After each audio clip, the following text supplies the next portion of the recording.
should have guessed it would rain. The night felt wrong before the sky even broke. I stood outside the gallery clutching my folder, rain gathering in the corners of my eyes and on my collar, and watched the event I built up in my mind dissolve in the puddles by my feet.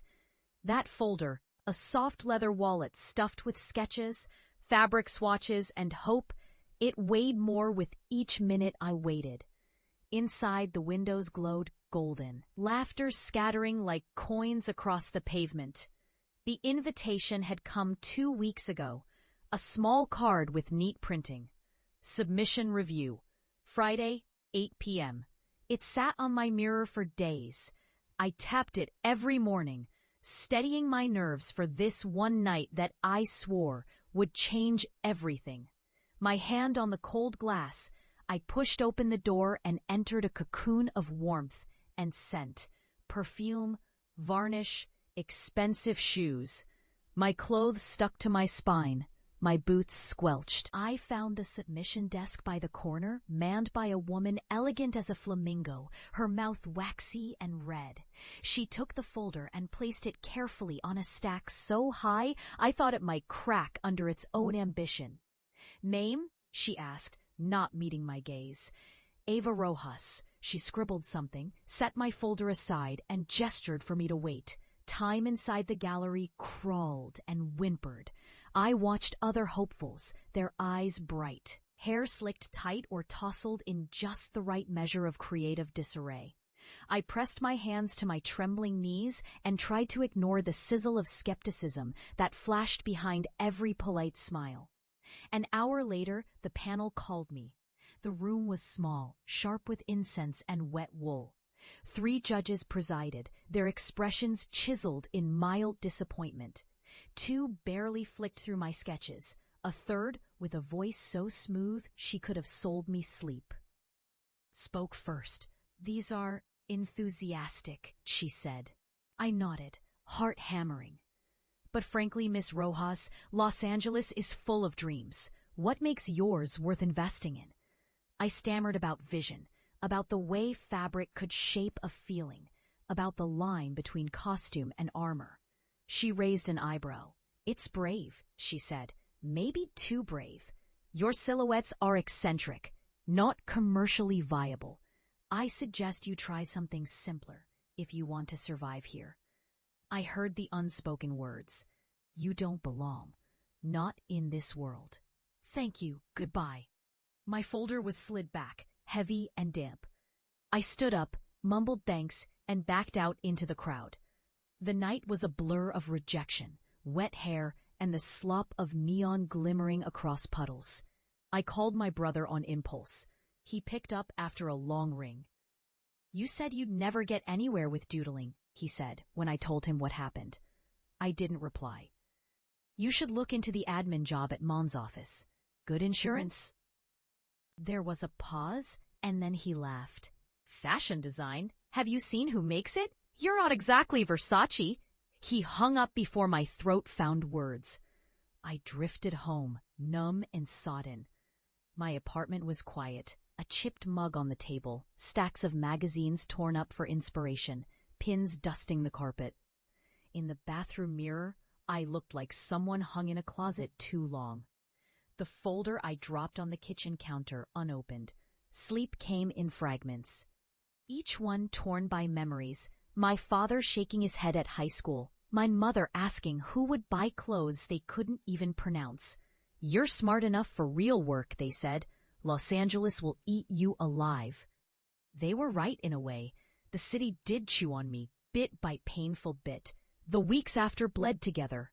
I worked retail at a thrift shop in Echo Park, folding jeans and avoiding questions about plans. When neighbors asked about my sketchbook, I avoided their eyes.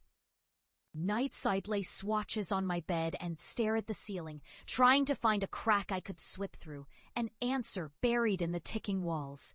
Still something persisted, a glimmer that wouldn't die, no matter how hard the world tried to stomp it. Most days, I felt loss settling inside me, growing roots. I started to hate the word passion, Felt sick at the hashtag dreams of strangers. I was tired of being told to reconstruct my narrative. I just wanted to do something that wasn't survival, something that was mine. The landlord raised rent. I took on shifts washing dishes after hours. Time that should have belonged to sketches now belonged to vats of greasy plates. My hands cracked and bled. My brain became a loop of numbers, budget, rent, bus fare. "Are you still doing that drawing thing?" my mother asked, voice tinny on a video call. I lied. I said, sometimes. One night, I found the folder from the gallery under a stack of bills. I didn't remember putting it there. I turned the pages, tracing each line. There was one dress ink smudged near the sleeve, a burst of blue tulle fanning from the waist. It looked like possibility. That night, I dreamed I was walking a runway of light, faceless people watching. When I woke, I didn't cry as I usually did. I just sat up, took out fresh paper, and started again. A year slithered by, quiet as a shadow. I kept drawing. I learned to sew badly. Then, with devotion, on an ancient singer rescued from the curb, I watched tutorials, ruined my fingers, made ugly things and hid them in the trash. My brother visited once, on his way to a meeting in Pasadena. He stood in my living room, disapproval in every glance. "You still at the shop?" "Yes," I said. "Don't you want more?" Of course I did, but not what he meant. He poked through my rack of failed samples and laughed. "Who the hell wears this?" He said, holding up a coat stitched from 5 different vintage jeans. "People who don't want to look like everyone else," I said. He shrugged. I'd be embarrassed to be seen in that. The words stung, but underneath I found something harder. Resilience, maybe. Or stubbornness. After he left, I made a jacket from an old quilt, patching frayed places with bold swatches of color. When I put it on, I felt 10 feet tall. I wore it to the grocery store, and a woman stopped me. "That's incredible," she said, fingers tracing the seams. "Where did you buy it?" "I made it," I said, voice unsure. She grinned. "You selling?" That was the beginning. A seed splitting open under rain. It started small. Instagram, a few likes. Local artists markets with a card table and racks held together by hope and duct tape. I didn't sell much, but each compliment was a coin slipping into an empty jar. The thrift shop let me display one of my jackets in the window for a week. A producer's assistant saw it, left a business card. I nearly tore it up, but a friend told me, "You never know." A week later, I got my first order, 3 jackets, size medium, for some music video. I worked nights, fabric all over the table, pins in my mouth like a nervous dog. The client sent a photo, someone famous wearing my jacket, strutting through colored lights like she owned the city. That first payment was less than my rent, but more than I'd ever earned from a dream. I started taking commissions. My sewing improved. Word spread. I made coats for stylists, weird vests for dancers, big, sculptural skirts for left-field magazine shoots. My work never looked normal.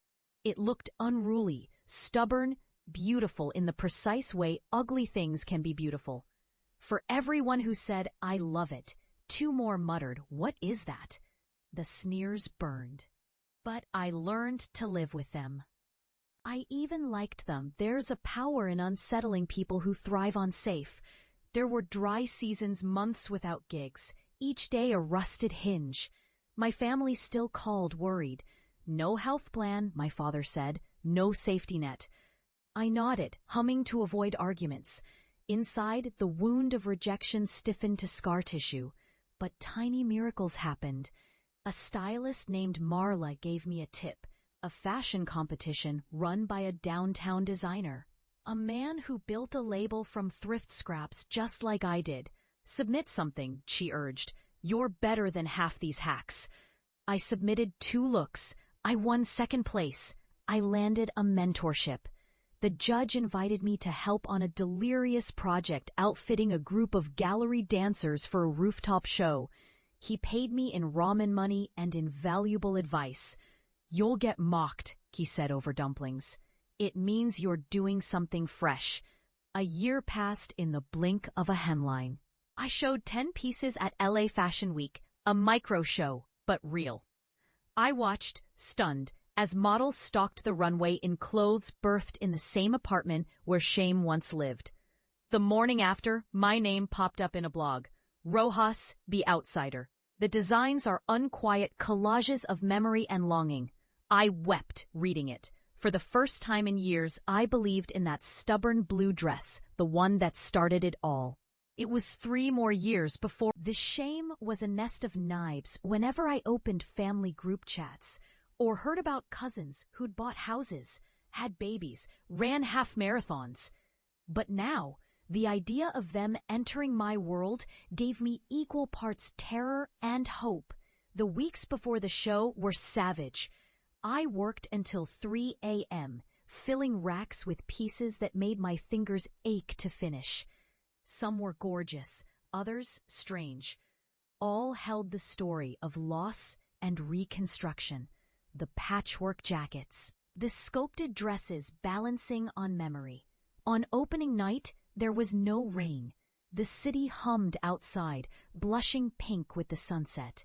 The gallery glowed, and this time my name was on the glass in thick white letters. Ava Rojas, reconstructed. Inside, I recognized almost nobody. The glitz was the same, but it was my seams, my colors on display. Strangers pressed close, peering at my work as if every stitch hid a secret code. Then my